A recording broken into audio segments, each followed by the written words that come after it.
I've got to share this with you. I've been waiting for this to turn up for about 2 months now. I got rid of a previous tent for this one. The previous tent that I got rid of was the Naturehike Opalus 2-person tent. The thing that got me was the collar, so I'm going to get it out, show you what it's like, give you all the specs, and let's have a look at it. So I found a nice little area where I want to pitch my tent. It's quite nice and flat here, so we'll try it out. I've even got a tripod.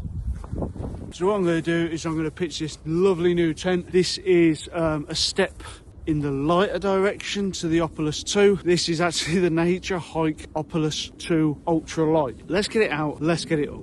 Right, like I said, this is the Naturehike Opalus 2 Ultralight. Comes in this funky colour and comes in this funky bag. Now, it weighs 1.84 kilograms without any accessories. Obviously no stakes, no guy ropes, guy lines. This is just alone 1.84 kilograms. The storage size 14 centimeters by 42 centimeters. Straight at the bottom of your backpack, straight at the top of your backpack, straight on the outside, hooked to something on your backpack. Really easy to store. And apparently it's supposed to be 4 season, but we're going to try that out very soon. Now inside this pack we have rainfly, the inner tent, 18 tent stakes, 6 wind ropes or guy lines, and 1 storage bag. This is the only tent from Naturehike that I have never had a ground sheet with. I don't know why, maybe because I bought it third party. I bought this off AliExpress, so I can't quite understand why there was no ground sheet, but we'll get into it anyway. So let's spread it out, lay it out, see what it looks like.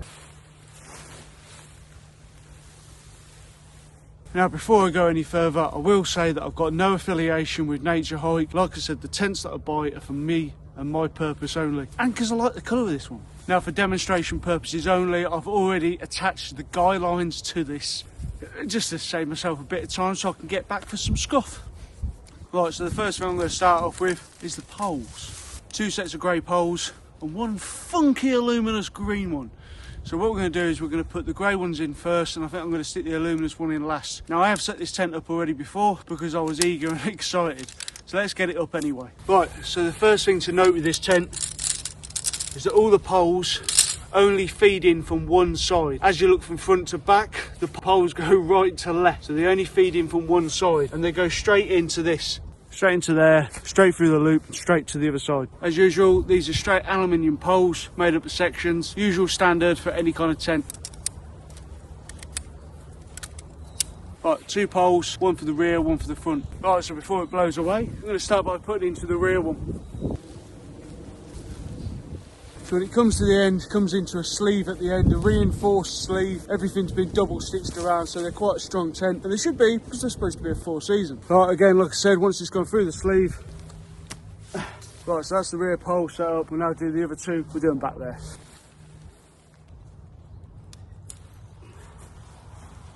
Right, so that's the state of it. That's the 2 end ones in. Obviously if you're under wind you could probably just pin their back down and carry on that way. I'm going to stick the centre one in then, and then I'm going to start pinning it all back. If you notice I struggle putting them in, it's because the sleeve is actually quite tight on the other side, giving it some great reinforcement and strength along the pole.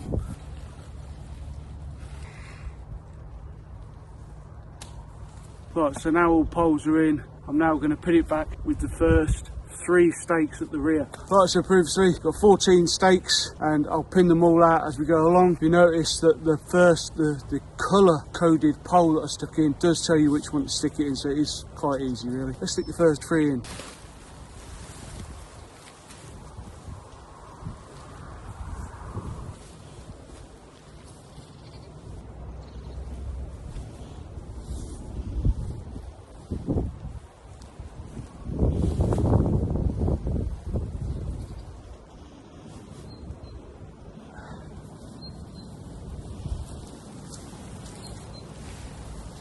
With the first 3 in down the rear, I'm going to just pull it all in one and it will start to take shape.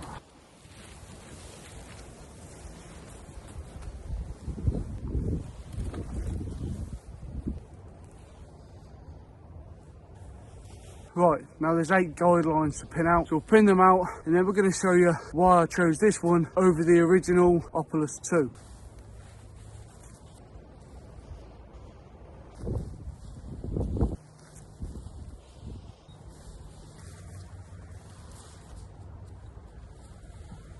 Now there's two reasons I chose this over the Opalus 2. For one simple fact is obviously weight, and I actually like that colour. It's a lot more stealthier, especially when you're a wild camper stroke hiker and you want to just pitch up where you can. Now like I said, this is supposed to be 4 season and I'm going to end up trying it soon, but I really do like this tent. So what sets it apart from the Opalus 2, or the original Opalus 2, is what I'm going to show you now. But before I do that, I'm going to take you inside.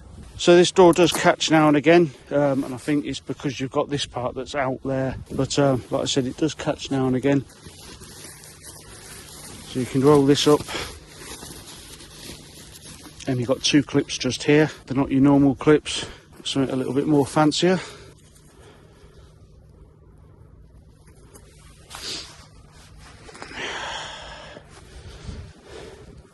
Alright, so the door goes like that, which gives you excess amount of space. When inside, obviously you can stick your backpack there, you can have all your cooking equipment, and you can have you, your missus, your wife, set up in there, happy as Larry. Let's take a closer look inside. Mine didn't come with a ground sheet, but what you are greeted with is this brilliant little tunnel. You've got pockets either side, and then you've got an air vent at the rear. Let's go and have a look at the air vent. The air vent at the rear, so obviously a zip. Obviously you've got the netting, the 15D, I think it's nylon coated netting, and then you've got another zip to have more venting. And then on top of that, you can have even more air coming in with the next one, which will lead straight to outside. And we'll zip that up for now, we'll zip the main compartment up for now, and then we'll zip the net up. Obviously they can all be rolled up and used with the tassels. Oh, I love that amount of space. Right, I'm going to close the door now, and we'll show you the mesh opening. Like I said, I don't really like the door, especially when it's fully stretched out. It doesn't seem very nice. Maybe I've got it too stretched out, but that's what it looks like. Like I said, got another bit on the inside, so you can have just a window view, or you can close that one up and have a bit of mesh, getting you away from them dirty little mozzies. And you know, that's a really nice added feature. Also in the front, you've got this other little hatch here where you can have more air circling through to go with the rear one, which is it's a brilliant feature. But I'm going to show you something, and the main reason why I bought this tent now. If you like, this will be the piece de la resistance. So if you notice here, if you notice there's another zip there, and that will come apparent in a couple of seconds. Right, so like I said, the piece of resistance is from the front. This is what made me buy this. This is what I really liked about this tent. It's the fact that it had 2 openings. So what I'm going to do is remove this guy line, hook it up, and I'll show you exactly why I love this tent. Right, so if I unhook it here, I'm going to leave these pegs in the ground for now. Unhook it here, leave this peg in the ground for now. Remember what I said about the zips? Now they only go up about 1.5 feet and they stop there. Now what I'm going to do is roll the front up so it gives you that beautiful front view. This is where your little aluminium rings come in. Don't forget to remove your pegs from the floor. We'll sit these over here for now. And there you have the tunnel tent. Now with plenty of room for your kit, store your bag there, you still can have a cook. You've got this beautiful little vestibule which is absolutely spot on, and that's what I like. And like I said, you don't need to feel closed in. You can still open the window there and look all around, especially if you're on a stealthy little wild camp. It's a brilliant tent. Let's have a quick look around the tent.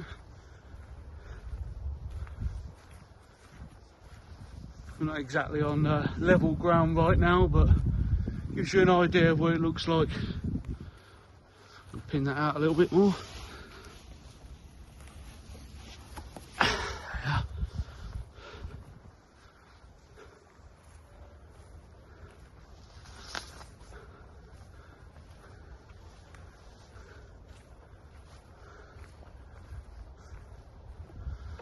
Spot on, love it. Now I do usually get myself a couple of lightweight tents for a bit of hiking. Will I be using this one on a hike? I hope so. I hope Aaron will let me take, because I know that he wants to do a little bit of adventure on the next one, and he wants to do a lot of running. It's nasty, isn't he? I'm just an old man. So that is the Naturehike Opalus 2 Ultralight. and it gets a massive thumbs up for me. But there is only one problem that I have noticed, and that was with that door.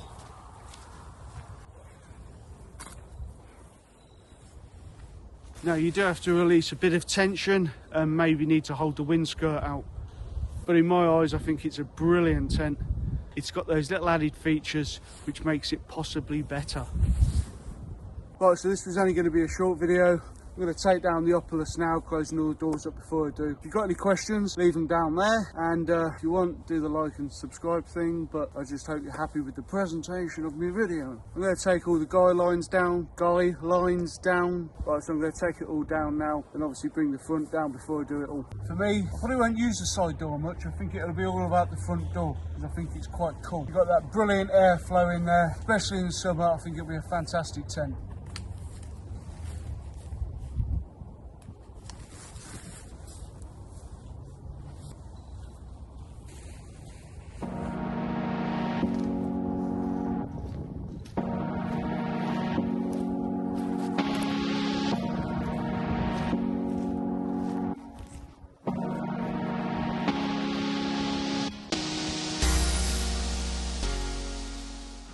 Right, so before I finish, we'll go through some text and specs and then we'll get it down. It is a synthetic material. This is the 2-man version. Apparently it's a 4-season tent, so I can't wait to try it out in, like I said, some serious weather. It's double skin. Obviously, by looking at it, it's a tunnel tent. Apparently there's no high concerned chemicals within this tent.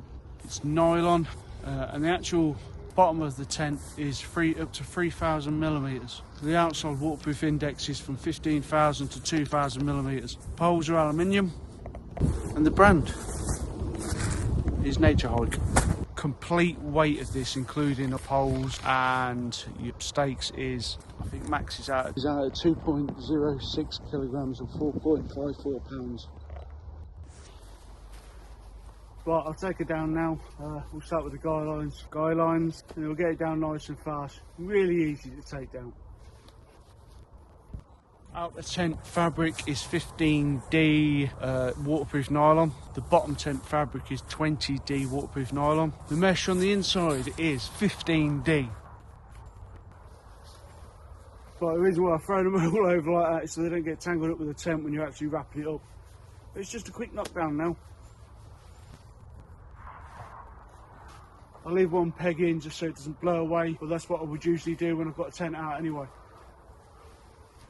And the pole material is Yuxum, or 8.5 aluminium alloy pole. And then all the guidelines, 3mm high strength nylon. Now the length of the tent is 390 centimetres. The width of the tent is 105 centimetres. Got a wicked little pack.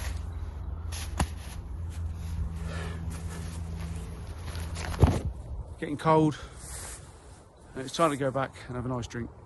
Now, I bought that tent from AliExpress, and again, buyer beware. I didn't buy it from Amazon this time. I don't think this one's available on Amazon yet. In my opinion, really good tent. I want to be using it soon for a bit of winter here. So in my opinion, it's a great tent, great colour. There's great features and the weight's perfect. This is a 2-person hiking, backpacking tent. To be honest, I think it's spot on. I really do like it. It is one of the better tents that I've seen, but I do say there is that problem with the zip on the main doorway. I think if you release the tension a bit more, it should be easy to play with. I'm done. Right, I'm off back for my dinner. Hope you enjoyed the vid. If you do, you know what to do. Leave a like, and like I said, if you've got any more comments, please throw them my way. And we'll see you in the next one.